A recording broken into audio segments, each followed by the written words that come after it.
Onlar ki, Allah'tan qeyrilərini Allah'a şərik qoşurlar. Sual ver onlara. Allah Teala yaratmağında şəriki var. Cevabı yox. Ruzi verməyində şəriki var. Yox. Allah Teala öldürməyində şəriki var. Yox. Allah Teala'nın dirildəcəyi gündə şəriki var. Hesab çəkəndə şəriki var. Yox.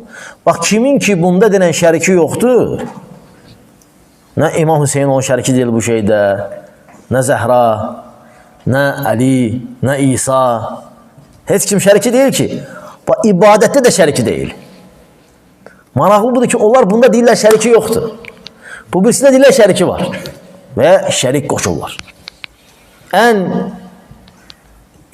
anlamadıkları yer budur. Allah Teala'nı yaradılışda, idarədə, öldürməkdə və dirilməkdə və ruzi verməkdə təkləşdirir. Lakin ibadətdə təkləşdirmir. Onunla yanaşı məbudlara ibadət edir. Hətta o özü bilməsi də belə.